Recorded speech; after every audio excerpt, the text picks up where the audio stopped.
시간과 노력을 들여서 탄탄하게 해야 한다. 라는 결론을 내릴 수가 있는 것이죠. 그렇다면 이제 프로그램 설계를 할 때 고려해야 할 사항이 무엇인가가 연이어서 나옵니다. 그렇죠? 이것도 중요하겠죠. 이것은 이제 사회복지 프로그램 또는 평생교육 프로그램에도 해당이 되는 부분이에요. 그죠? 사회복지 영역에서는 사회복지의 가치에 근거해서 설계가 되는 것이고, 평생교육의 영역에서는 평생교육의 가치에 근거해서 설계가 되어야 한다라는 것입니다. 이것은 기관의 이념이나 비전, 철학과도 관련을 맺고 있겠죠.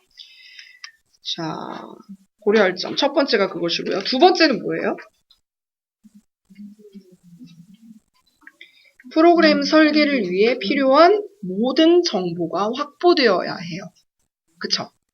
프로그램 설계를 위해서 필요한 정보들. 그죠? 프로그램 설계를 할 때 어떤 수업 활동과 그 교과목의 내용에 대한 부분이 필요하다 했을 때는 어떤 내용 전문가로서의 그런 정보를 갖추고 있어야 하는 것이고요. 또 프로그램의 운영과 실행을 위해서 평생교육사로서 갖추어야 하는 정보가 있을 것입니다. 그 정보에는 뭐가 있을까요? 이 프로그램을 다른 기관에서는 어떻게 운영을 하고 있는지. 그죠? 우리 기관에서 좀 다른 방법, 특성화된 방법으로 어떻게 하는 것이 좋겠다라는 설계를 하기 위해서는 유사한 프로그램을 다른 데서는 어떻게 하고 있는지를 알아야 되는 거잖아요. 그죠? 그런 정보를 벤치마킹을 많이 해야 되겠죠. 가서 뭐 인터뷰를 한다거나 이런 것도 도움이 되는 방법이 되겠고, 그죠? 어떤 그 프로그램을 운영하고 있는 기관의 홈페이지를 들어가서 그 정보를 찾아보는 것도 도움이 될 것이고요. 그죠? 필요한 모든 정보가 확보가 돼야 돼요. 그 프로그램의 인원수는 어떻게 되고 수강료는 어떻게 책정이 되어 있고, 그럼 우리도 유사하게 가는 것이 필요할 것인가, 아니면 좀 더 고급화 전략으로 우리는 강하게 나아가는 것이 필요하겠나라는 계획을 수립하고 의사결정을 내리기 위해서는 먼저 정보를 확보해야 돼요. 가능한 많은 모든 정보를 확보할 필요가 있습니다. 그렇죠. 그 다음에 세 번째. 프로그램의 개입 수준을 분명히 해야 한다라는 것이에요. 그죠? 그런데 이게 1대1로 제공되는 서비스나 프로그램이 아니죠. 그렇기 때문에 프로그램 개입 수준을 분명히 하는 것이 어려울 수가 있어요. 그쵸? 그게 무슨 말일까요? 무슨 말일까요?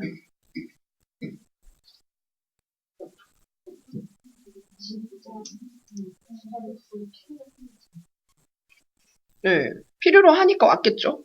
네, 필요로 하니까 왔을 텐데요. 선생님들 16분이시잖아요. 다양한 수준, 그죠? 네, 다양한 수준의, 그러니까 개입 수준을 우리가 이제 평생교육에서 수업을 하겠다라고 했을 때는 수업의 수준을 난이도 상중하에 어느 부분에 맞춰서 할 것인가. 만약에 선생님 한 분을 모시고 제가 수업을 하겠다. 1대1 지도를 하겠다. 이 선생님 수준에 딱 맞게, 그죠? 이게 좀 어렵다고 하시면 쉽게 이 부분을 풀어서 설명을 해드리고 관련되는 보충 자료를 드리고 할 수가 있는데, 여러 명이 모였을 때는 그 개입의 수준, 난이도 조절을 어떻게 해야 할 것인가가 어려워요. 그죠?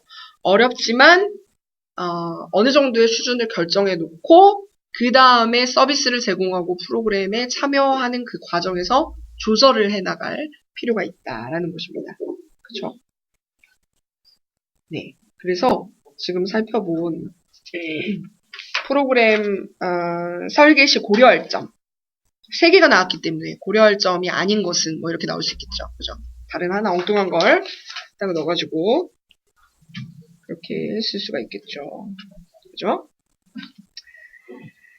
자, 그 다음에 이제 두 번째 이 자료에 제일 마지막에 나오는 게 있어요. 프로그램 설계 단계의 종합적 정리라고 해서 나오는 거 있죠. 네. 이것을 살펴볼게요. 이것은 종합적 정리이기 때문에 어떤 문제 유형으로 나올지 대충 짐작이 되시죠? 종합적 정리니까 좀 길겠죠? 그죠? 예. 길기 때문에 이 공부하신 게 잘 생각이 안 나더라도 어쨌든 다 많이 쓰셔야 돼요. 그래야 부분 점수라도 드릴 수 있어요. 왜냐면 이게 서술형 문제이기 때문에요. 20점이에요. 이 한 문제 20점. 그럼 5분의 1에 해당이 되는 거예요. 그죠? 네. 다른 거 다 맞춰도 이거를 백지로 내시면 전체가 80점밖에 안 돼요. 그죠? 자, 프로그램이라는 프로그램 개발을 하겠다라고 접근할 때는요. 제일 처음에 나오는 단어가 뭐예요? 문제. 문제를 어떻게 해결할 것인가 이 프로그램에서 가장 많은 관심을 기울여요. 그죠? 그래서 문제가 무엇인지를 분석해야 돼요. 그죠? 문제를 분석하고요. 그러면 이 문제를 해결해야 하는데 이랬으면 좋겠다라는 생각들이 사람들이 다 가지고 있잖아요. 그것을 뭐라고 하죠?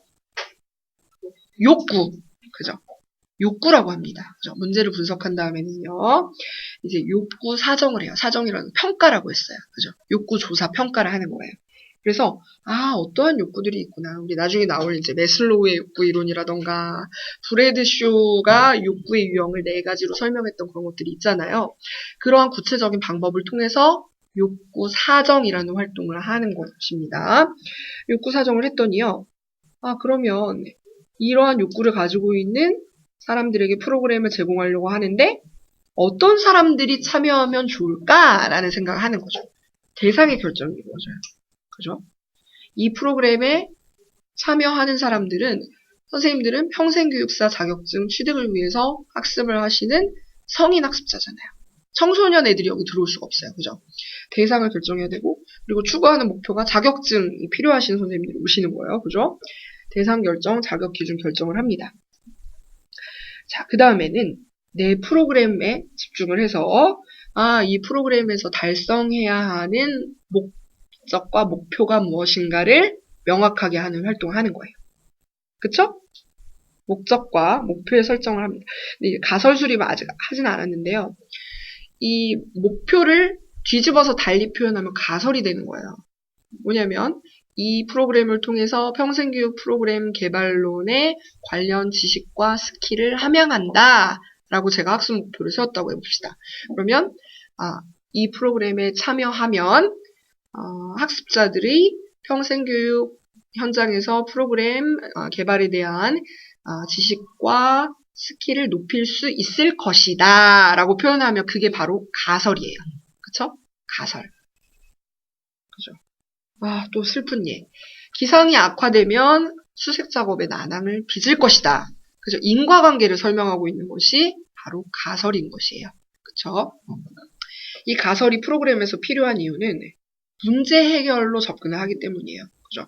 문제 해결을 위해서 이러한 방법과 내용을 활용하면 이 문제가 해결될 것이다. 라고 보는 거죠. 그죠? 가설과 목적, 목표 설정을 하고요. 그 다음에 이제 프로그램을 구체화하는데요. 이제 알맹이를 선정하는 거예요. 내용과 활동, 그리고 방법의 측면을 고민하는 거죠. 프로그램의 구체화, 혜택 및 서비스 내용을 결정하고, 그 다음에 어떻게 전달할 것인지는 이제 방법의 측면이잖아요. 그렇죠? 내용과 방법에 대한 것으로 구체화를 하겠다. 그리고 전달 체계를 결정하겠다라는 것은 누가 뭘 하고, 그죠? 어떤 인력이 뭘 하고, 언제 하는지와 관련되는. 그리고 재정적인 것도 포함이 돼야 되죠. 예산 수립에 대한 것으로 구체화를 하는 겁니다. 그죠? 우리 평생교육 프로그램 실행을 할 때 교강사비로 얼마 책정이 되고 선생님들 수강료와 그리고 보조금, 지원금을 합쳐서 그것으로 운영을 할 수가 있어야 되잖아요. 지출되는 이제 평생교육사의 어떤 인건비라던가 여기에서 이 시설을 활용하는 이 기자재에 들어가는 비용, 전기세, 임대료가 있는지 모르겠지만 하여간 이런 운영 경비들을 총체적으로 마케팅에 활용되는 그런 비용의 측면 같은 것들을 고려해야 되기 때문에요. 프로그램 구체화 활동 예산 수립이 포함이 되겠죠. 그래서 우리가 이제 에디 모형 말씀드렸잖아요. 그 단계의 흐름과 거의 유사한 거예요. 그러면 A 단계는 분석하는 거예요. 그래서 문제 분석과 욕구 사정이 그 분석 A 단계에 해당이 되는 것이고요. 그리고 그다음에 D, 그죠? 목표 설정까지를 다 분석으로 보면 되겠네요. 그죠? 프로그램 구체화라는 것을 D로 보면 되니까, 그죠? 디자인, 프로그램 설계로 보면 되니까요. 그리고 프로그램 결과에 대한 기대 분석. 이것도 어떠한 기대 효과가 있을 것이다 라고 예측을 하는 것이기 때문에 D에 해당이 돼요. 디자인, 지금 말씀드린 설계에 프로그램의 구체화와 프로그램 결과에 대한 기대 분석까지 포함이 되는 것으로 볼 수가 있습니다. 그 다음에 나오는 것이 이제 프로그램을 개발한 그 결과에 대해서 실행을 하는 것이에요. 그죠? ADDI에 해당되는 것. 그죠? 프로그램 실행에 해당되는 것이고, 제일 마지막에 나오는 것이 프로그램 평가. 그죠? 이것은 체제적인 접근을 하는 것이기 때문에요. 서로 영향을 주고받는 거죠. 그죠? 각각의 활동으로 그냥 끝나는 것이 아니라 유기적으로 단계별로 결합이 되어 있어서 서로 영향을 주고받는다라는 특성을 보이는 것으로 이해를 하시면 됩니다. 그렇죠? 이거 조금 어려우실 수 있을까요?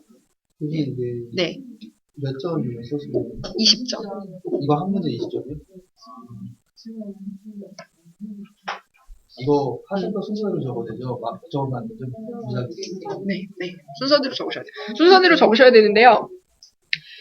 프로그램의 구체화에 나열되어 있는 거 있죠? 이것은 순서대로 안 적어도 돼요. 구체화 활동에 어떤 것들이 포함되어 있다라는 것을 설명하는 거예요. 이 순서가 화살, 바뀌면은 감점용이 되는 거죠. 화살표에 있는 것들이, 그러니까 네. 사회 문제 분석부터 시작했는데 그 다음에 요구사정이잖아요. 근데 그 만약에 대상 결정을 듣고 그 다음에 요구사정 적으면 당연하죠. 감점. 네, 당연하죠. 네. 그러니까 하사표 순서대로 이렇게 적으면 돼요. 네. 질문. 그러니까 하사표 표시해야 되겠네요. 그럼요. 네. 순서대로. 화살표 안 하시더라도 1단계, 첫 번째 줄을 적으시고 2단계, 뭐 두 번째 줄 이렇게 하셔도 돼요. 그죠? 그리고 프로그램 구체에서 그 가로 표시 있는 거는 다 적어야 돼요. 네, 다 적으시는 게 좋아요.